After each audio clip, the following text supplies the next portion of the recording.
اللہم صلی اللہ سیدنا محمد وعلی آل سیدنا محمد بارک وسلم۔ درس حدیث میں آج آپ کے لیے قبلہ سے متعلق چند حدیث نبی اکرم صلی اللہ علیہ وسلم کی لے کے آیا ہوں۔ مطلب کعبہ جو ہے وہ ہمارا قبلہ ہے، اور نبی اکرم صلی اللہ علیہ وسلم نے 16-17 مہینے مدینے جب ہجرت کی تو بیت المقدس کی طرف رخ کر کے نماز پڑھی۔ اس کے بعد اللہ رب العزت نے مسجد قبلتین ہے وہاں نماز پڑھا رہے تھے، اسی میں ہی وہی نازل کی کہ اب آپ کا قبلہ بیت المقدس نہیں بلکہ کعبہ ہوگا، کیونکہ نبی اکرم صلی اللہ علیہ وسلم کی چاہت تھی، بار بار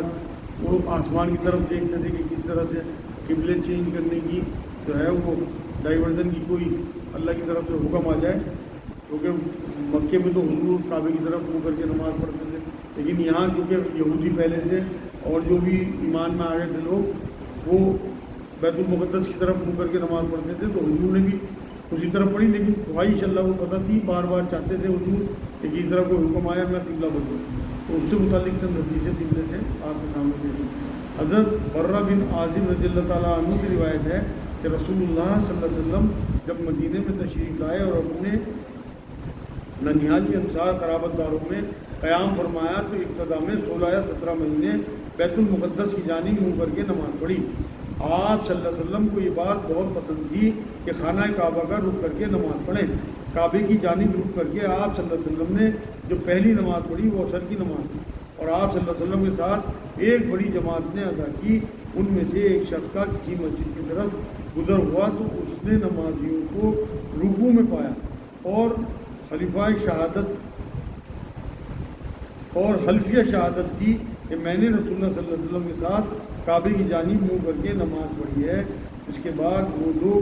حالت نماز میں ہی کعبے کی جانب پلٹ گئے۔ صحیح بخاری صحیح مسلم کی حدیث پاک ہے۔ جیسے میں آپ کو بتا رہا ہوں مسجد قبلتین ہے، جب جو لوگ مدینے میں زیارت پہ جاتے ہیں وہاں رخ جس طرف رخ کر کے نماز پڑھ رہے تھے وہاں بھی تیر بنا ہوا ہے، اور پھر پلٹ گئے جب اللہ کا حکم آیا وہی آئی تو تمام صحابہ حضور صلی اللہ علیہ وسلم کے ساتھ پلٹ گئے۔ کچھ لوگ منافق تھے جنہوں نے اعتراض کیا، اصل میں یہ صحابہ کا بھی امتحان تھا کہ اللہ رسول کی مانتے ہیں اپنی چلاتے ہیں، حالانکہ دل ان کا بیت المقدس کی طرف لگا ہوا تھا، لیکن جب اللہ کے رسول کی طرف وحی آ گئی اور حضور نے روح بدل دیا تو جو ایمان والے لوگ تھے انہوں نے پھر اپنے نفس کی پرواہ نہیں کی، جو میں آپ کو ابھی آیت میں بتا رہا تھا، بلکہ انہوں نے اللہ کی شریعت کی پرواہ کی اور رسول اللہ کے پیچھے گھوم گئے، اور یہ ان کا امتحان تھا کہ وہ اللہ کا حکم مانتے ہیں اپنے نفس کی سنتے ہیں۔ سورہ بنی اسرائیل 3 نمبر آیت میں پہلا قبلہ بیت المقدس اور پھر قبلہ چینج ہوا 15 شعبان 2 ہجری میں۔ آیت سورہ بقرہ کی آیت 144 میں حکم آیا کہ چہرہ مسجد الحرام کی طرف کر لیں جہاں بھی ہوں، پوری دنیا میں مسلمان۔ یہ اب نیا قبلہ مطلب ان لوگوں کے لیے جو پہلے سے بیت المقدس کی طرف منہ کر کے نماز پڑھ رہے ہیں۔ آیت نمبر 149 میں بھی یہی بات کہی اور 150 میں بھی کہ جہاں بھی ہوں مسلمان پوری دنیا میں نماز کے لیے اپنا رخ چہرہ مسجد حرام کی طرف کر لیں۔ تو سورہ بقرہ کی 142 نمبر آیت میں اشارہ دیا تھا کہ قبلہ بدلے گا، اور یہ کہا کہ پورا رخ جو ہے وہ اس کی طرف کر لیں، صرف چہرہ نہیں آپ نے کرنا بلکہ پورا رخ میں پورا وجود آتا ہے، آپ کی انگلیاں بھی کعبے کی طرف ہو نماز میں۔ میں نے دیکھا اکثر اس طرح کھلی ہوئی انگلیوں میں لوگ بیٹھے رہتے ہیں، اب تیار میں مناسب نہیں ہے، آپ کی انگلیاں بھی، آپ کا چہرہ بھی، آپ کی ہر چیز جو ہے وہ کعبے کی طرف ہو، آپ کی کوشش میں زیادہ ہوگا۔ حضرت عامر بن ربیعہ رضی اللہ تعالیٰ عنہ سے روایت ہے کہ ایک موقع پر ہم اندھیری رات میں رسول اللہ صلی اللہ علیہ وسلم کے ساتھ سفر میں تھے، تاریکی زیادہ ہونے کی وجہ سے تمیز نہ کر سکتے تھے کہ قبلہ کس طرف ہے۔ ہم میں سے ہر ایک نے اسی جانب نماز پڑھ لی جس جانب اس کا رخ تھا۔ جب صبح ہوئی تو یہ واقعہ ہم نے آپ صلی اللہ علیہ وسلم سے بیان کیا تو یہ آیت نازل ہوئی۔ سورہ بقرہ کی 115 نمبر آیت، تو جدھر رخ کرو ادھر اللہ کی ذات ہے۔ جامع ترمذی کی حدیث پاک ہے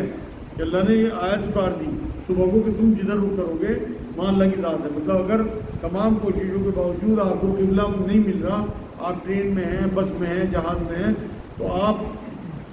حد الامکان کوشش کر کے کہ میں کعبے کی طرف ہوں، نماز پڑھنے انشاءاللہ آپ کی نماز ہوگی۔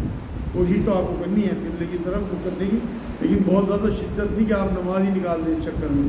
نماز آپ کو پڑھنی ہے۔ یہ حدیث سے ثابت، جامع ترمذی کی حدیث ہے۔ سورہ اعراف کی 29 نمبر آیت میں سجدے کے وقت رخ جو ہے سیدھا قبلے کی طرف رکھنے کا حکم ہے۔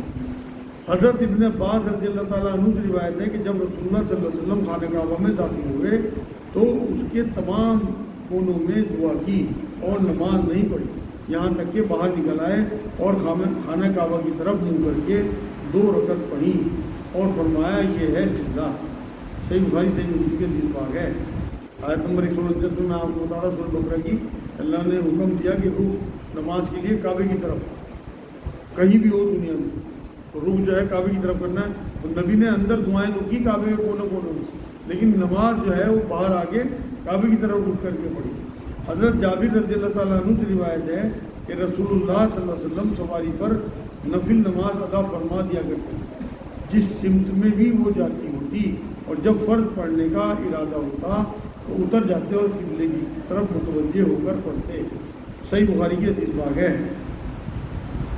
قبلہ فرشتوں کا بھی ہے، فرشتوں کا جو قبلہ ہے وہ بیت المعمور ہے، سورۃ نور میں آیت نمبر 4 میں اس کا ذکر ہے۔ سورۃ بقرہ کی 148 نمبر آیت میں ہر قوم کے لیے اللہ نے عبادت کا قبلہ مقرر کیا ہے، جیسے یہودی جو ہیں وہ اپنا قبلہ اور عیسائی بھی بیت المقدس کو مانتے ہیں۔ مسلمانوں کے لیے کعبہ قبلہ ہے، تو یہ تمام تر چیزیں قبلے سے متعلق ہیں۔ قبلے کا دھیان بھی رکھنا ہے اور اس کا ادب بھی کرنا ہے کعبے کا، کیونکہ حضور نے ایک بار یہ بات فرمائی کہ 3 چیزیں جو ہیں دنیا میں انہیں محبت کی نظر سے دیکھنا بھی ثواب ہے۔ ان میں ایک ماں باپ، دوسرے کلام پاک اور تیسرے کعبہ شریف۔ آپ اگر طواف نہیں بھی کر رہے، آپ اگر صرف حرم میں بیٹھے ہوئے ہیں اور محبت کی نظر سے اللہ کے گھر کو نہار رہے تو آپ کے حصے میں ثواب لکھا جاتا ہے۔ 3 چیزیں ایسی ہیں جنہیں محبت کی نظر سے دیکھنا بھی ثواب ہے۔